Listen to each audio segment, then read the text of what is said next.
Hello all of you, good morning. देखिए हम आपको आज जो है वो क्या कर रहे हैं, explain R S flip flop using two input NAND gate. यानी अब हम आपको आर एस फ्लिप फ्लॉप जो है टू इनपुट नैंड गेट से पढ़ाने जा रहे हैं। क्या दिया है, logic diagram of R S flip flop using NAND gate. ये हमारा रीसेट टर्मिनल है, ये सेट टर्मिनल है, ये नैंड गेट नंबर 1 है, ये नैंड गेट नंबर 2 है।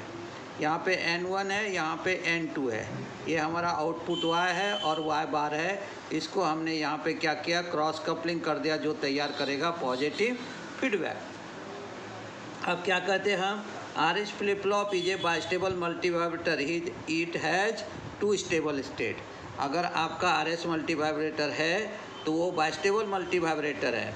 आर एस फ्लिप फ्लॉप को हम बाइस्टेबल मल्टीवाइब्रेटर कहते हैं और it has two stable state. Figure shows the diagram of R S flip flop using two NAND gate. कितने नैंड गेट का उपयोग करके करते हैं हम, 2 नैंड गेट का उपयोग। R and S are the input of each NAND gate and Y and Y bar are their output। तो ये देखो R और S 2 इनपुट हो गया, Y और Y बार हमारा आउटपुट हो गया। The output of each gate is given to the input of other gate। ये जो आउटपुट है हमारा एक गेट का, जैसे गेट नंबर 2 जो है उसका जो आउटपुट है वो दे दिया हमने N1 के सेकेंड इनपुट को, और Y आउटपुट जो है उसको ला करके हमने नैंड गेट के यहाँ पे फर्स्ट इनपुट को दे दिया। तो ये बन जाता है क्रॉस कपलिंग, जिसे कहते हैं पॉजिटिव फीडबैक। वही कहा गया, the output of each gate is given to the input of other gate, this is called as cross coupling.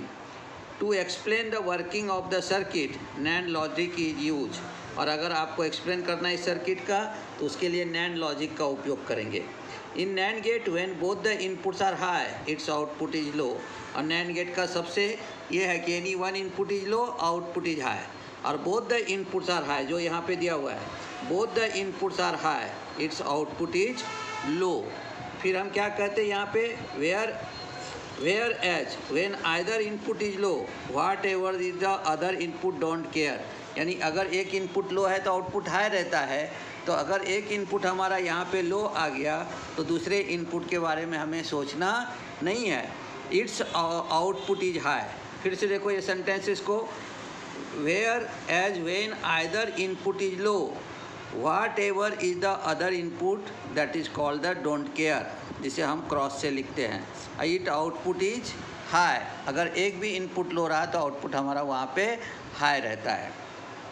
अब क्या दिया यहाँ पे देखो, ये हमारा 1 1, तो हमारा क्या रहेगा, आउटपुट 0। अभी हमने बताया in NAND gate when both the inputs are high it output is low, तो 1 1 हो गया 0। और दूसरा वाक्य क्या दिया हमने, whereas when either input is low, एक भी इनपुट लो है तो इट्स आउटपुट इज हाई, यानी दूसरे इनपुट को हम डोंट केयर में डालेंगे, उसका आउटपुट आ गया हमारा 1, इसलिए इसे कहा जाता है डोंट केयर। अब हम यहाँ पे जो है वो नैंड ऑपरेशन का उपयोग करके हम इसको क्या करेंगे, एक्सप्लेन करेंगे।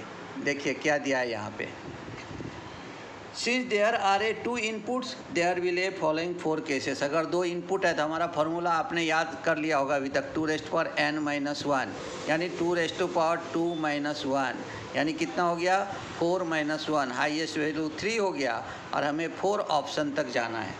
इसलिए हमने दिया केस नंबर 1 R0 S0, क्योंकि स्टार्ट करेंगे 0 से। तो अगर R0 है S0 है, with the both the NAND gate are in don't care condition, अगर 0 है तो वो दोनों चला जाएगा डोंट केयर कंडीशन में।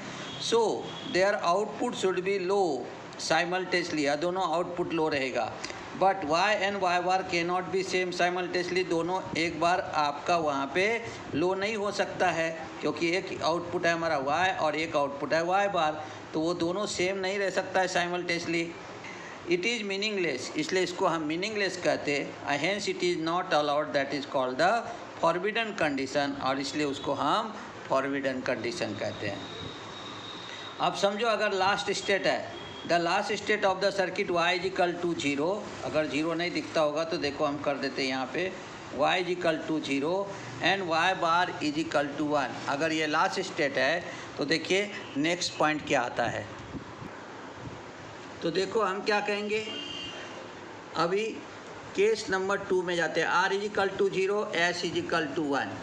अब क्या कहते हैं इसके अंदर में देखो, with S is equal to 1 upper NAND gate is the don't care condition, यानी अपर नैंड गेट चला जाएगा हमारा डोंट केयर कंडीशन में। So the output is Y is equal to 1। The Y is equal to 1 is given to the lower NAND gate, वो कहाँ दे देंगे हम, लोअर नैंड गेट को।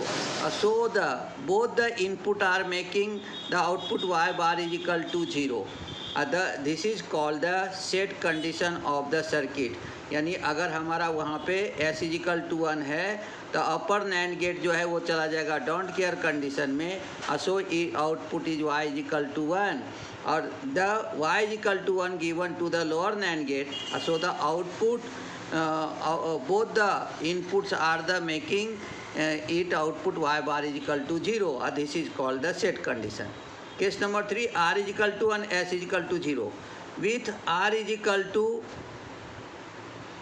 low, है ना, r is equal to 1, lower NAND gate is in don't care condition. अगर r is equal to 1 है तो lower NAND gate is in don't care condition. So e output is y is equal to 0. This y is equal to 0 is given to the upper NAND gate. So it's both the inputs are low, making the output y bar is equal to 1. This is called the reset condition of the circuit. Case number 4, r is equal to 1, s is equal to 1. Last state of the circuit, y is equal to 0 and y bar is equal to 1. Thus the y is equal to 0 is given to the input of lower NAND gate. So it's don't care condition, making the output y bar is equal to 1. The y bar is equal to 1 goes to the input of upper NAND gate. So it's a don't care condition high, making the output y is equal to 0.